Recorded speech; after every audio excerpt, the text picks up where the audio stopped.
एक अशीही रात्र माझ्या आयुष्यात येईल असं वाटलं नव्हतं कधीच, आणि एक असाही अनुभव माझ्या आयुष्यात मी घेईल असा कधी विचारच नव्हता केला. मी रवी, राहणार साताऱ्याचा, शिक्षण जेमतेम झालेलं. 1 वर्ष पूर्वी कमविण्यासाठी म्हणून पुण्याला आलो. तेव्हा जितू नावाचा माझ्या शाळेपासूनचा मित्र, त्याने तो जिथे काम करतो तिथल्याच थिएटरमध्ये मलाही काम मिळवून दिलं. त्याच्याकडे सायकल होती. आम्ही रोज त्याच्या सायकलवर सोबत जायचो आणि रात्री शेवटचा शो संपला की मग सोबत घरी यायचो. पण मला एवढ्या दिवसात त्याची एक सवय लक्षात आली नाही. सकाळी जेव्हा आम्ही जायचो तेव्हा तो नेहमी मला लवकर पोहोचावं म्हणून घराजवळचाच एका मधल्या वाटेने घेऊन जायचा.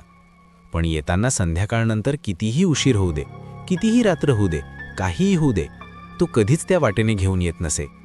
मी बरेचदा त्याला त्याबद्दल विचारलं तर म्हणायचा की रात्रीच्या वेळी तिथून कोणी जात नाही, तूही लक्षात ठेव, ती वाट बरोबर नाही, संध्याकाळच्या वेळी या वाटेने येत जाऊ नकोस. मला वाटायचे हा इतकी वर्ष शहरात राहतो तरी याचे विचार असे कसे. माझा शिक्षण एवढं झालं नव्हतं, पण असल्या गोष्टीवर माझा विश्वास नव्हता. अशा गोष्टी माणसंच पसरवतात आपल्या सोयीनुसार. माझा या सगळ्यांवर बिलकुल विश्वास नव्हता.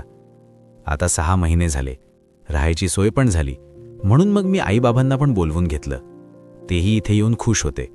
आईने तिचा हातचा डबा मला दिला. खूप दिवसांनी तिचा हाताचा डबा घेऊन जाताना खूप बरं वाटत होतं. मी आवरून डबा घेऊन जितूच्या घरी आलो. बाहेरूनच हाक मारली, जितू, आवरलं का तुझा? माझा आवाज ऐकून वहिनी बाहेर आल्या. म्हणाल्या, अरे या ना भाऊ, त्याची तब्येत जरा बरोबर नाही.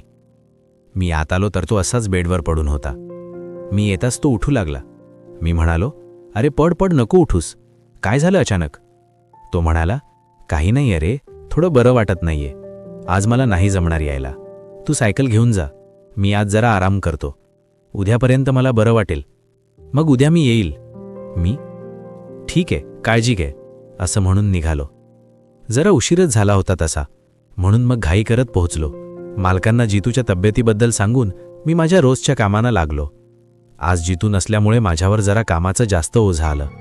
आज एवढं काम होतं, कधी सकाळची संध्याकाळ झाली समजलंच नाही. आज निघायला पण रोजपेक्षा जरा जास्तच उशीर झाला. सर्व काम आटपून मी निघालो. मनात विचार येऊ लागले, घरी आई वाट बघत असेल, काळजी करत असेल, आज खूपच उशीर झाला. असा विचार करून सायकलला पटापट पेंडल मारत मी जाऊ लागलो. अर्ध्या रस्ता पार केला. आता समोर 2 रस्ते होते. एक तो जिथून आम्ही रोज जाताना घरी जायचो, तिथून घराचं अंतर जरा जास्त होतं, आणि दुसरा तो जिथून आम्ही फक्त सकाळी येताना येत होतो, पण जाताना आत्तापर्यंत कधीच गेलो नव्हतो. काय करावं, मनात विचार केला. जाऊ दे, जितू तर आधीपासूनच घाबरट आहे. साधं गावात रात्रीच्या वेळी कुत्रं जरी भुकलं तरी घरात बसलेलंही येडं घाबरायचं. त्याचं ऐकून मी कुठे घाबरू, एकतर आधीच उशीर झालाय, असं स्वतःशीच बोलत मी त्या रस्त्यावरून निघालो. थोडं पुढे आलो तर वारा आज जरा जास्तच जाणवत होता आणि कुत्र्याच्या भुंकण्याचाही आवाज येत होता, पण मी काही फार लक्ष दिलं नाही. आजूबाजूला झाडं होती त्यामुळे जरा जास्त गार वाटत आहे, आणि रात्रीचा अंधारात तर कुत्री भुकतातच, असं म्हणून मी पुढे आलो. तेवढ्यात सायकलची हवा गेल्यासारखं जाणवलं. मी खाली उतरून पाहिलं तर टायर बसलं होतं. आता काय करणार, आधीच उशीर झालाय, त्यात हे काय. तसंच सायकल हातात धरून चालत निघालो. तसा वाड्याचा आवाज कानात फिरू लागला. थोडा आणखी पुढे आलो तर असं वाटलं जसं कोणीतरी लपून माझ्याकडे बघत आहे. कुत्र्याच्या विवळण्याच्या आवाजाने मनात थोडी भीती वाटू लागली. तसंच हातात सायकल धरून झपझप पावलं टाकत पुढे जाऊ लागलो. अचानक झाडातून कुणीतरी पळत गेल्याचा आवाज आला. आता भीती वाढू लागली. मनात नको नको ते विचार येऊ लागले.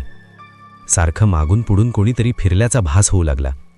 नेहमी ज्या रस्त्याने आम्ही 15 ते 20 मिनिटात पोचायचो तोच रस्ता आता संपत नव्हता. कसा तरी पुढे जाऊ लागले. तेवढ्यात कानावर जोरात कोणाचा तरी किचाळण्याचा आवाज आला. त्या आवाजाने आतपर्यंत घाबरून गेलो. मी इतका घाबरलो की मी सुद्धा खाली बसून कानावर हात ठेवून जोरजोरात ओरडू लागलो. तो आवाज जवळजवळ 2 ते 3 मिनिटं येत होता. तेवढा वेळ मीही ओरडत होतो. नंतर आवाज थांबला तसा मीही थांबलो. आजूबाजूला पाहू लागलो. असं वाटलं की का मी जितूचं नाही ऐकलं. आजचा दिवस माझा शेवटचा असं मनात वाटू लागलं. तसंच उठून उभा राहिलो. तेवढ्यात मागून कोणाचा तरी हात खांद्यावर जाणवला. मागं वळून बघण्याची हिंमतच संपली होती.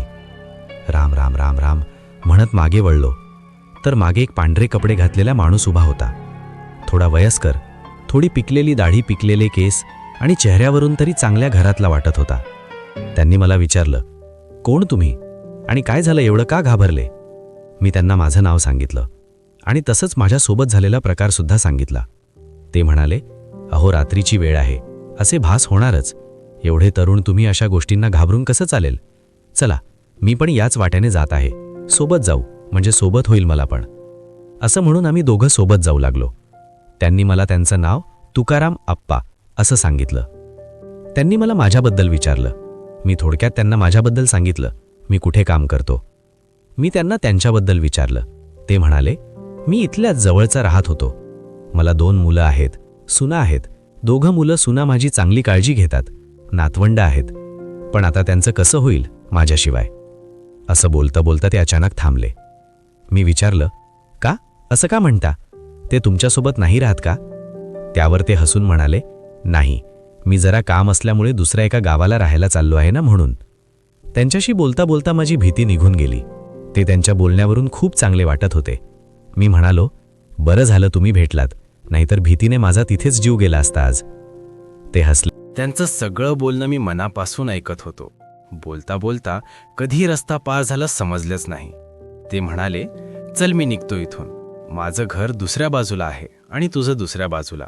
मी पण त्यांना म्हणालो, हो, तुम्हाला भेटून छान वाटलं, भेटू पुन्हा. ते फक्त हसले, पाठ फिरून निघाले. मी सायकल घेऊन 2-3 पावलं पुढे आलो.